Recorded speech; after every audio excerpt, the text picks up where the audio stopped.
Hi, I'm Adrienne Hill. And I'm Mr. Clifford, and welcome to Crash Course Economics. Today we're going to focus on macroeconomics and talk about economic systems and the nations that really like them. Wink, wink. Economic systems and the nations that really like them. Wink, wink. What does that even mean? I'm trying to come up with a spicy title for today's show. Okay, try this one on. How about economic systems and the nations that are attracted to them? No.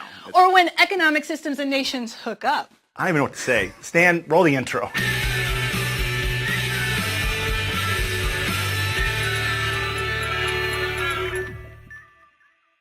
So to pick up where we left off, we all have wants. Food, cell phones, a good education, the $10,000 gold Apple Watch. But like the Rolling Stones tell us, you can't always get what you want. We don't have an infinite amount of resources like raw materials, workers, and time. So we have to make choices.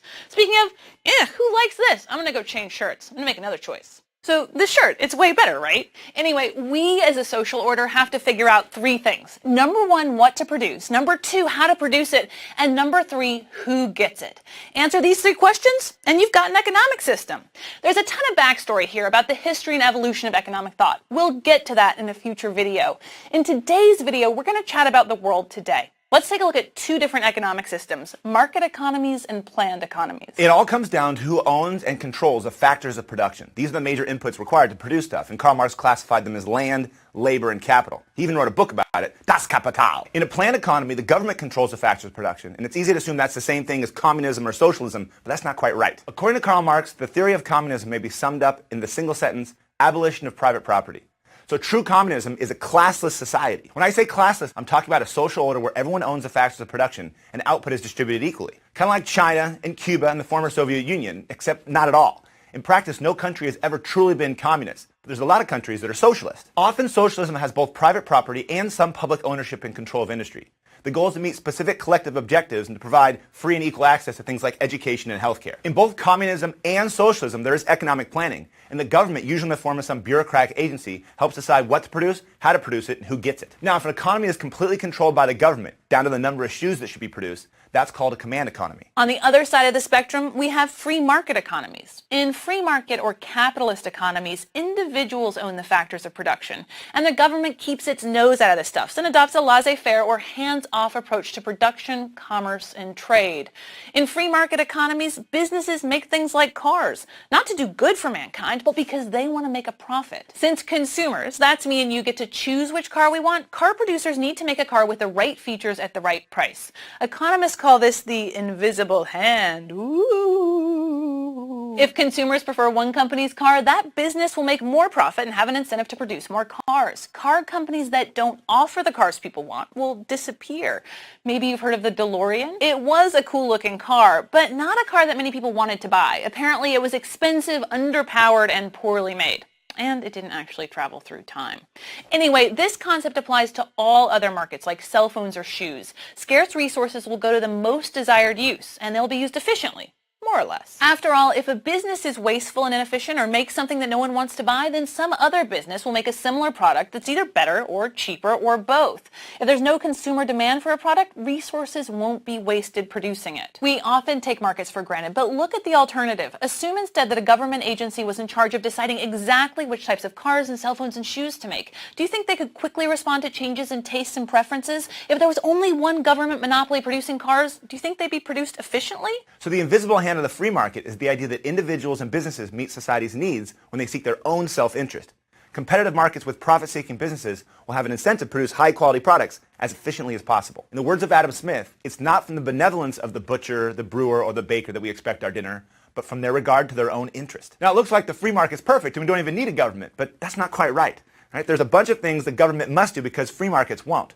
First is maintain the rule of law. We need laws and police and contracts and courts to keep everything orderly. Second, we need public goods and services like roads and bridges and education and defense, because goods can't get to consumers if bridges are falling down, and consumers can't make good choices if they're not educated, and no one really cares about buying the new iPhone if there's a bomb dropping on your head. Third, the government sometimes needs to step in when markets get things wrong. But what does that even mean? Well, let's go back to producing cars. The free market produces what we consumers want to buy, and when we buy, we're thinking about what a car looks like, if it's the color we want, maybe if it's safe, what it costs.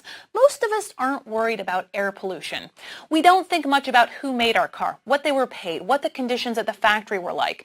That's when government steps in to regulate production. In a free market economy like the United States, you might think that the government doesn't tell car producers what types of cars to produce and how to produce them, except that it does. Cars need to meet strict emissions and safety standards, and there are laws dictating how much manufacturers can pollute and how workers should be treated. And here's the big takeaway. Modern economies are neither completely free market nor planned. There's a spectrum of government involvement. For example, on one end we have North Korea. They have a command economy where production is entirely controlled by the government. On the other end we have countries like New Zealand. They have private property, few taxes, and few regulations.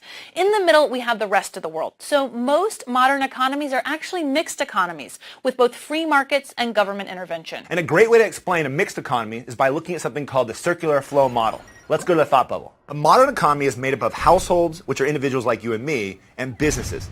Businesses sell goods and services to households in the product market. That's anywhere goods and services are bought and sold. The households need to pay for those goods and services, but where do they get the money? The households earn the money by selling their resources, like labor, to businesses. Now, this is done in the resource market. The businesses use the money they earn from selling products in the product market to pay for resources in the resource market. And households use the money they earned in the resource market to buy products in the product market. But there's another key player in the economy, the government. The government also buys products and resources. For example, they'll buy cars from businesses and hire government employees like policemen to drive them. The government pays for public goods like roads and bridges and public services like firefighters and teachers. They also provide transfer payments to individuals in poverty and subsidies to businesses to produce things like fuel-efficient cars. But where does the government get the money? Well, you get some of it from taxing households and businesses, and you get some of it from borrowing. But we'll talk about that later. So basically that's it. That's the circular flow of products, resources, and money, and the interactions between businesses, individuals, and the government. Now, it gets more complex when you add in international trade and the financial sector, but for now, the simplified circular flow shows how the modern economy works. Thanks, Thought Bubble. We've established that economies differ based on the amount of government involvement, but it's important to keep in mind that economies can change.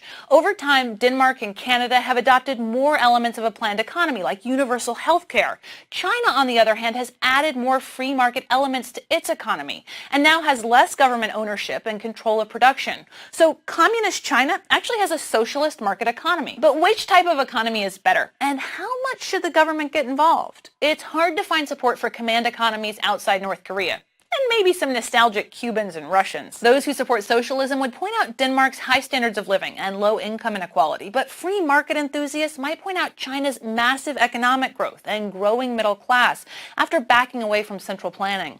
Ultimately, the optimal amount of government involvement depends on your personal values. For example, what, if anything, do you think the government should do to help people in poverty? Do you think it's up to each individual to provide for themselves, come what may? Or do you think the government should step in as a safety net and help pay for food and health care? What if the person made choices that got them in financial trouble, like gambling, or made them sick, like smoking? Should society help then? Well, economists aren't really good at answering these types of questions. Sorry. It's not that they're heartless. It's just they don't operate in the realm of feelings. In the words of economist Thomas Sowell, there are no solutions, only trade-offs. Sure, it would be great if we could end poverty or provide health care for everyone, but we're gonna have to give something up in order to do it. Forcing car producers to meet emissions and safety regulations will increase production costs and likely increase the price of cars. But it also reduces pollution and fossil fuel consumption, which will hopefully improve public health and save money in the long run. There is always an opportunity cost, and deciding if it's worth it, well, that's up to you and your elected officials. And a bunch of lobbyists. Deng Xiaoping transformed China from a country with debilitating poverty and famine to the economic powerhouse it is today. Regarding this debate, he said, "It doesn't matter whether a cat is black or white. If it catches mice, it's a good cat." Which makes me think about that green shirt. That was a good shirt. I'll be right back.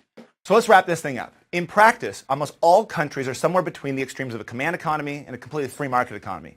That's because mixed economies seem best at handling the circular flow of goods, money, and resources. But the debate over free markets and government control will never end. Well, actually, it will end when humanity ends, because microscopic organisms don't divide themselves into factions based on economic theory.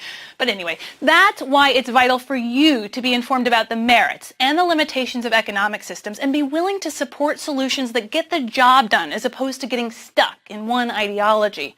Economic theories and models can seem really great in the abstract, but when they're kicked out into the real world and actually have to govern the affairs of billions of people, it turns out that some flexibility is a very important thing. Thanks for watching. We'll see you next week. Crash Course is made with the help of all these nice people who definitely appreciate a spicy title, wink wink. And if you want to help keep Crash Course free for everyone forever, please consider subscribing over at Patreon. Patreon is a voluntary subscription service that allows you to pay whatever you want monthly and make Crash Course exist. Thanks for watching, and don't forget to be irrationally exuberant.